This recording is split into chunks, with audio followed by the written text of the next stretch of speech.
If you look at the entire sprawling, oppressive, just utterly grim universe of Warhammer 40,000, you see this galaxy-spanning empire that runs on pure fanaticism and fear and, well, endless war. And if you ever found yourself asking, how on earth did it get this bad? Then this deep dive is absolutely for you. It really is the ultimate tragedy, isn't it? A story of potential just completely squandered. We're talking about a civilization that at its absolute peak was built on, hard science, on cold logic, and this fervent, absolute rejection of all faith, all superstition. Right? And yet here we are, 10,000 years later, and that very same civilization worships the broken, decaying corpse of its founder. A corpse on a golden throne sustained by the daily sacrifice of thousands of souls. The disconnect is just staggering. The ideological whiplash is what defines everything. It absolutely is, and it defined all the conflict you see in the 41st millennium. Yeah. So our mission today is to really get past the simple battle lines and unpack the Horus Heresy, this catastrophic civil war. Because it wasn't just a betrayal, was it? It was an ideological catastrophe. We need to understand what the heresy actually was, the tragic reasons behind it, both psychological and, external.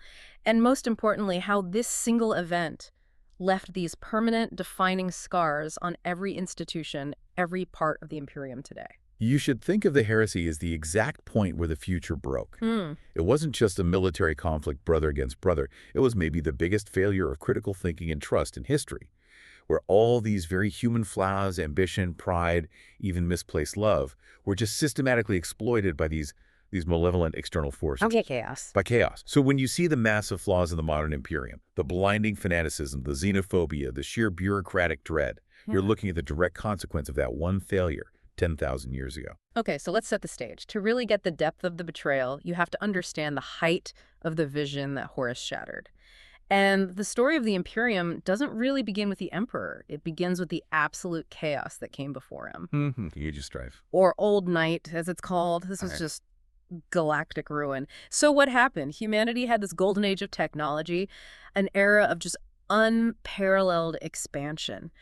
How did that come to such a brutal, sudden end around, what, M25, M26? Yeah, the 25th or 26th millennium. And the thing is, the collapse wasn't triggered by one single thing. It wasn't an alien invasion. It was a perfect storm, a catastrophic convergence of three massive internal problems that all hit at pretty much the same time. And it crippled humanity right when it was at its most advanced. Okay, so what was the first domino to fall? The first, and maybe the most immediate, was the cybernetic revolt, the uprising of the Men of Iron. So a civil war against our own AI, our own creations. Precisely. These were humanity's greatest servants. Yeah. The AI that basically made the Golden Age possible. And the revolt was this horrific, galaxy-wide war. Entire sectors were just purged. Human populations devastated by these autonomous killing machines they had built to serve them. And that left a deep scar, didn't it? A permanent fear of AI. An indelible mark. A deep-seated absolute fear and distrust of any kind of true artificial intelligence. It's exactly why the Imperium of M41 still relies on these complex, almost ritualized calculations done by human-machine hybrids, these servitors. Yeah. But never, ever a true thinking AI. Okay, that's a massive crisis on its own. But you said there were three. What was the second catastrophe? It happened at the same time. The sudden, widespread, and completely uncontrolled emergence of human psychers. Right, people with psychic powers. Yeah, exactly. All across the galaxy, on almost every human world. For millennia, humanity had either ignored or suppressed the psychic gene. But around M22, the number of people who could tap into the warp, that dimension of raw emotion and psychic energy, it just exploded. And these were untrained people. They had no idea what was happening to them. None. These unstable, untrained, often terrified psychic minds. They became immediate doorways for demons. This led to mass demonic possession, widespread insanity, and just full-blown reality collapses on countless planets. They were plunged into their own local versions of hell. So humanity's own evolution became its greatest weakness. Its greatest vulnerability. And those two events, the AI revolt and the psychic awakening, they fueled the third critical factor. The warp storms. The warp storms. All that collective psychic turmoil, all that suffering, it created these massive, persistent disturbances in the warp. These storms were so violent, so unpredictable, that all faster-than-light travel, which relies on going through the warp, it became pretty much impossible for millennia. So everyone was cut off, isolated. This was Old Night. Worlds that relied on trade between systems, on imports like Terra itself. They were just left to starve. And Earth, Terra, the cradle of humanity, was reduced to this Nightmarish, ruined wasteland just ruled by warlords. Total anarchy. Warlords like Kalganavursh, Cardinal Tang, Northern Doom, they fought these endless, brutal wars. They used these archaic, sometimes rediscovered bits of ancient tech. Society just regressed into techno-barbarism, violence, and scavenging. And how did it end? What calmed the storms? Well, the good news, if you can call it that, is that the storms finally started to calm down around the turn of the 30th millennium. And that calm was caused by something truly monumental and horrifying itself, right? The fall of the Eldar. Exactly. The birth of the Chaos God Slanesh. The collective psychic excess of the hyper-advanced Eldar race just reached this critical mass. It caused the instantaneous birth of a new Chaos God, which ripped a hole in the galaxy, the Eye of Terror. And paradoxically, that psychic exhaustion of the warp that followed is what let the storms die down enough for travel to resume. Tentatively resume. Very tentatively. And it was into this relative quiet and out of the crucible of old Terra that the Emperor of Mankind finally emerged. And he didn't show up as a philosopher or a politician. He showed up as the most powerful techno-warlord of them all, leading the unification wars on Terra, which dragged on for centuries. He did. He used these fearsome, genetically engineered super soldiers, first the Thunder Warriors, and then the earliest versions of what would become the Legiones Astartes, the Space Marines, to just crush all his rivals. But his plan wasn't just military conquest. It was ideological. That's the crucial point. His foundation was built on absolute military might, yes, but coupled with absolute ideological control. Once Terra was unified, he established the Imperial truth. The Imperial truth. This was his grand doctrine, a complete rejection of all religion, all faith, all superstition, just enforcing cold logic and rigorous empirical science. He was trying to build a purely rational empire. But why? Why that ideological purity? Why was getting rid of faith so central to his whole plan? Because he understood the ultimate danger of the warp. He saw religion as an easy door, his words, for the powers of chaos. Who feed on belief. They feed on raw belief and strong emotion. So he sought to purge any concept of divinity, including any idea that he himself was a god. The goal was to make sure human minds were shields against these immaterial forces, not channels for them. So it was about purification and security, not just unity. Exactly. Once Terra and the tech priests on Mars were secure, he launched the Great Crusade. Around 798.M30, an unstoppable military tide meant to reunite all the scattered human worlds and crush the Xenos threats that had popped up during Old Night. And the leaders of this crusade, the tip of the spear, were his Primarchs. The Primarch Project. He created 20 of these genetically engineered sons. Yeah. They weren't just great leaders. They were biological and tactical masterpieces, built using his own DNA. Genetic material from a perpetual named Erda. And this is the really important part. Dark, warp-derived energies he got from a hidden gateway on a planet called Moloch. Okay, let's pause there for a second. A perpetual and warp-derived energies. That immediately sounds like a huge red flag for his whole anti-faith, anti-superstition doctrine. It's the central hypocrisy of the entire project. A perpetual is basically someone who's biologically immortal. They can be killed, but their body will just resurrect and reform. So he's already using this quasi-mystical science to create his generals. And then he dips into the warp for power. He uses the very power he forbade anyone else from touching, the very thing he's trying to shield humanity from, to create the leaders of his purely rational, atheistic empire. This massive contradiction. It was invisible to his sons at first, but it becomes the primary ideological weapon used against them later on. And as soon as these Primarchs were created in their little pods, chaos intervened. Yes. The Chaos Gods scattered the infant Primarchs across the galaxy, trying to stop the age of the Imperium before it could even begin. But the Emperor's grand vision, his real goal, it went way beyond just conquering the galaxy, didn't it? Oh, much further.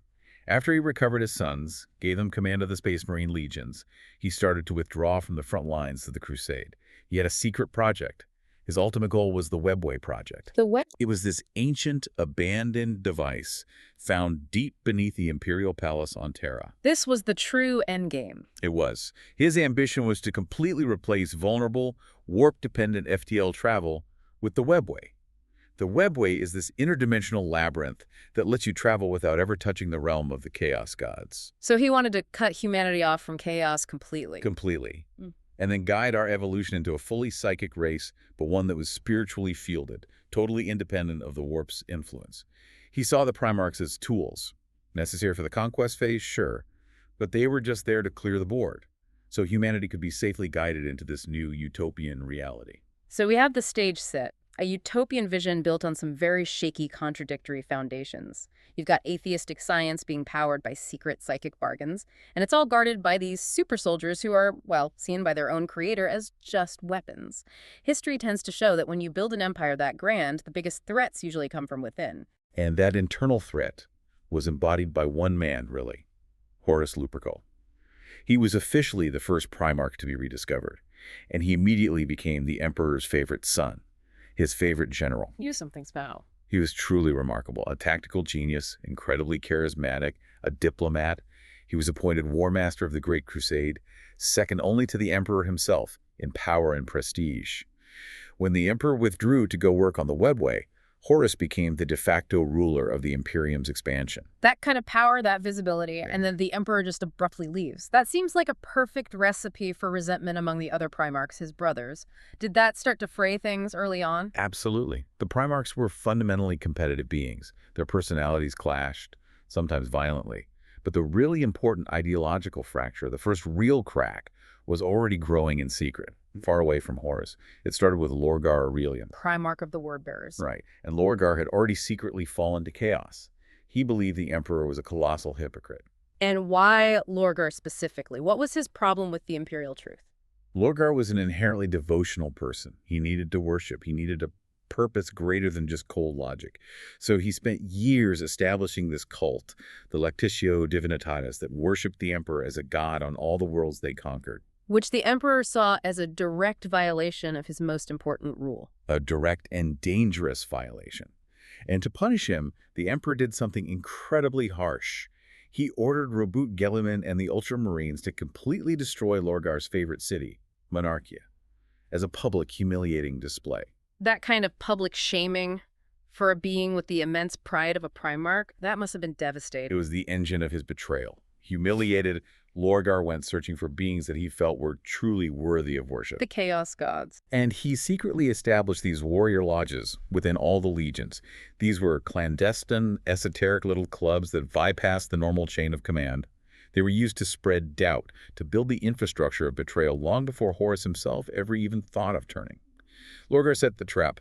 Horus just walked right into it. And the trigger for that trap was pulled on the feral world of Davin. Davin was the tipping point. Horus was wounded in battle by a chaos-corrupted blade, an Athame blade wielded by one of his own trusted commanders who had been secretly corrupted. Horus falls unconscious, his life is hanging by a thread, and Lorgar's agents immediately seize the opportunity. This is where Erebus comes in. The Wordbearer's first chaplain, basically a chaos agent. He orchestrates this ancient chaos ritual in a place called the Serpent Lodge to heal Horus. But it wasn't healing, was it? It was psychic surgery, designed to corrupt his mind. It's exactly right. While Horus is in this coma, Erebus projects these terrifying, distorted visions into his mind. And they're designed to appeal directly to Horus's pride and his intellectual belief in the imperial truth. The manipulation was masterful because it played on his deepest insecurities. So what did he show him? What were the key parts of that vision? Two critical pieces of psychological warfare. First, Horus sees these visions of the future where the Emperor is ruling as a god on Terra. A static, glorious dictator who ruthlessly discards his sons, the Primarchs, once the Great Crusade is over. This played right into Horus's lingering fear that he was just a tool, a disposable weapon. A fear that, as you said, was kind of true. The Emperor did see them that way. He did. The vision just affirmed Horus's worst fears about his father being a cold, calculating tyrant. But the second vision was the most damning. It confirmed Horus's suspicion that the Emperor was the ultimate hypocrite. Erebus revealed that the Emperor had used foul warp magics on the planet Molech to get the power he needed to create the Primarchs. The same power he forbade everyone else from even researching. The very same. And Erebus painted the Chaos Gods as these peaceful, helpful beings, and the Emperor as a liar who had betrayed his own principles. A man who dabbled in the very darkness he claimed to despise. So Horus didn't betray the Emperor because he wanted dark power. Not at first. He betrayed him because he believed he was saving the rational, scientific Imperium from a tyrant, from a father who had already broken the imperial truth himself. It was a betrayal rooted in a distorted sense of duty and a deeply wounded pride. Convinced he was the true savior of humanity, Horus agreed to align with chaos to overthrow his father. And from there, it just snowballs. The fracture accelerates rapidly. Horus successfully recruits 8 of his brothers to the cause: Fulgrim, Angron, Mortarion, Conrad Curz, Perturabo, Lorgar, Magnus the Red, and the mysterious twin Primarchs, Altharius Omegon. That's half the Emperor's sons, half the legions, and this wasn't just a Space Marine civil war. No, not at all. Horus used his authority as War Master to convert huge parts of the Imperium's logistical and military machine. He swayed the Fabricator General of Mars, Kelberhal, creating the Dark Mechanicum. That gave the traders unparalleled manufacturing capability and access to forbidden tech. He also turned countless Imperial army units. It was a vast, multi-layered trader force. And then Horus fully commits. He goes back to Molech to seek that ultimate power for himself. He does. He invades the planet, he enters that warp gateway, the same one the Emperor had used millennia before, and he makes his own bargain. He was in the warp for what felt like an eternity to him.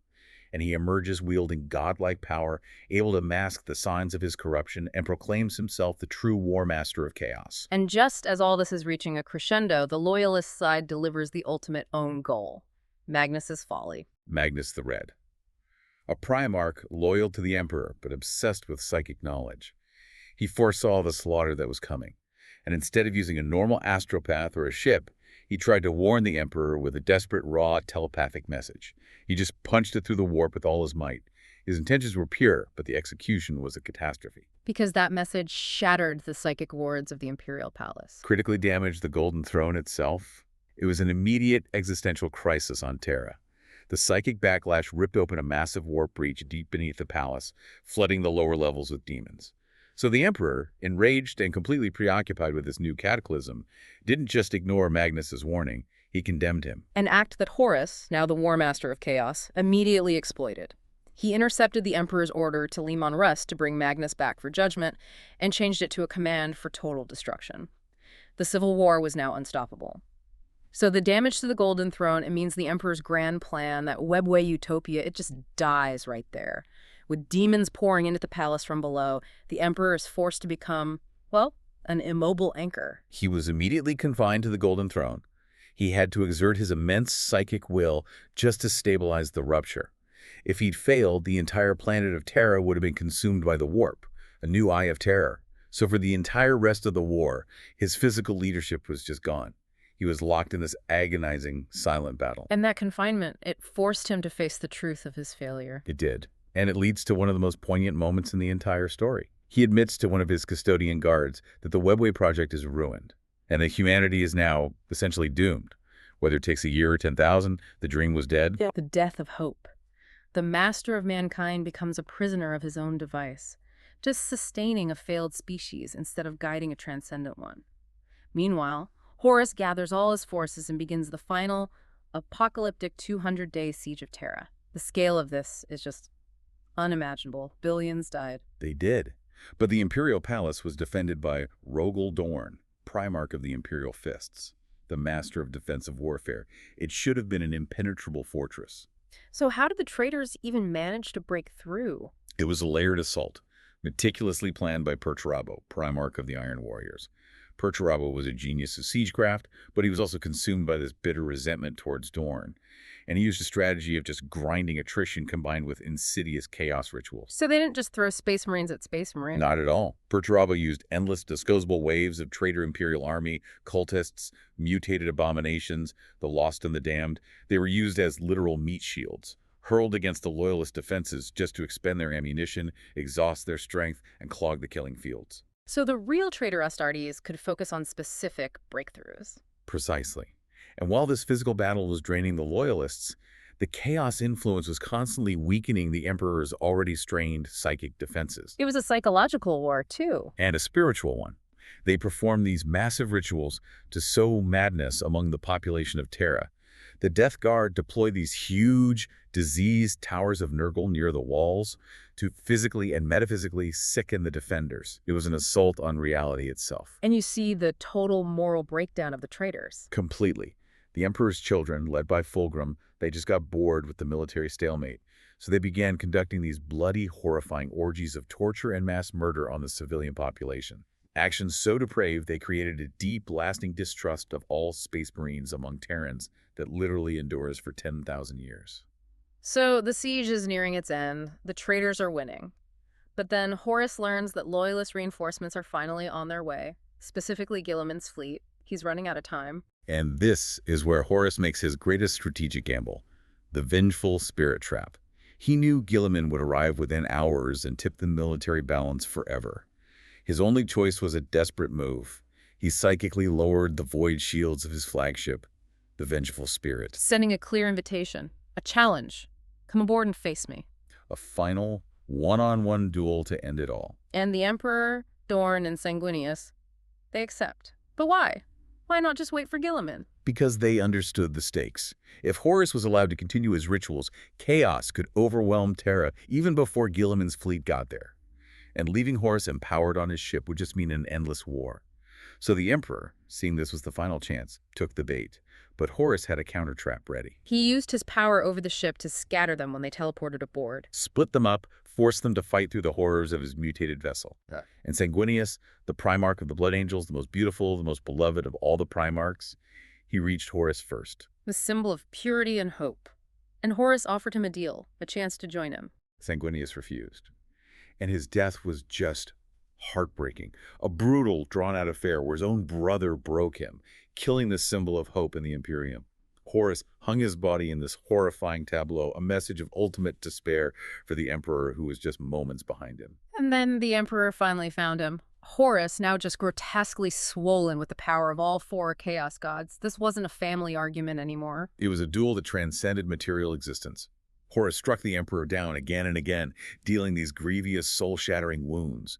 In an act of ultimate psychological dominance, he nailed the Emperor's broken but still living body to a fifth throne he built for himself. He declared himself the ruler of a new dark order. How could the Emperor, who was so powerful, be reduced to this? He was holding back. He was fighting a greater temptation within himself. Earlier in the fight, the Emperor had almost given in to the temptation to become the Dark King, a fifth chaos god of order, gaining the power to crush Horus instantly, but sacrificing his entire identity, his entire vision for humanity. So he was physically and spiritually hesitant, and that gave Horus the opening. And this is where the story pivots, not because of a Primarch or a custodian, but because of an ordinary human. A lenient person. A simple Imperial army trooper.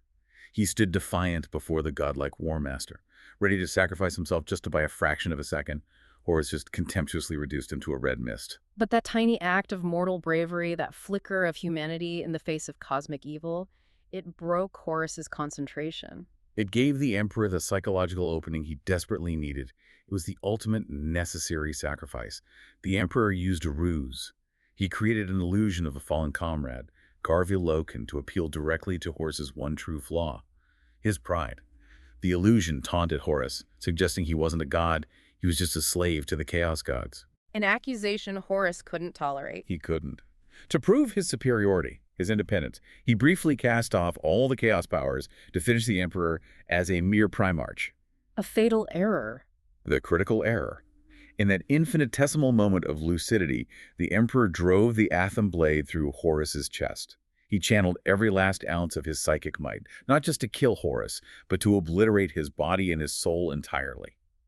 In his final microsecond, Horus, briefly free from chaos, begged his father for death, which the Emperor granted, forgiving him before annihilating him. And just like that, the battle ended. The Chaos Gods were denied their prize. The warp madness vanished. The victory was immediate, but the cost was absolute. It was a Pyrrhic victory in the truest sense. Horus was gone, but the Emperor was shattered. Physically, just a dying husk. Rogel Dorn recovered his body and guided by, well, some accounts say a tarot card reading. Dorn and Constantin Veldor, the head of the Custodes, made the decision that defined the next 10,000 years. The decision to place him on the Golden Throne. Exactly. The Emperor was interred on the throne, where he has sat in silent, excruciating torment for 10,000 years, all for one purpose: to eternally hold back that warp breach beneath the palace, to stop it from consuming Terra. The Emperor became the eternal dam, sustained by the daily psychic sacrifice of thousands, his fate now inseparable from the Imperium's. And just hours later, Guilliman's fleet finally arrives. The warp turbulence is gone because the Astronomicon, the Emperor's psychic beacon, is active again, and they launch this massive counterattack. The Great Scouring begins. Guilliman, the greatest strategist among the Loyalists and the Primarch of the largest surviving legion, the Ultramarines. He immediately assumes the title of Lord Commander of the Imperium, and his first act is to hunt down the fleeing traitor legions. The scouring was total. Traitor homeworlds were either invaded and cleansed or subjected to exterminatus. Let's define that term. What exactly is exterminatus? Exterminatus is the ultimate declaration of planetary destruction. It's the process of rendering a planet completely incapable of supporting any life, usually with orbital bombardment or viral weaponry. It's effectively hitting the cosmic delete button on a world deemed irredeemably corrupt. So Gilliman recognized that the power structure that allowed one man, Horus, to command half the galaxy's armies, that could never happen again. His defining reform was the Codex Astartes. The Codex was a direct political response to the heresy's biggest lesson. Too much power in one place is a catastrophe. It mandated the division of power. It split the massive Space Marine legions, which could be hundreds of thousands strong, into smaller, more manageable units called chapters, limited to about 1,000 Marines each. And this became the Second Founding, all to ensure that no single commander could ever again raise an army big enough to threaten the whole Imperium. It was brilliant, necessary governance, but it was not welcomed by everyone. Rogel Dorn, who had just spent the whole siege fighting this relentless battle, he was traumatized, grieving, and deeply resistant. He rejected the Codex at first, which led to this temporary, incredibly dangerous rift between the two loyalist primarchs.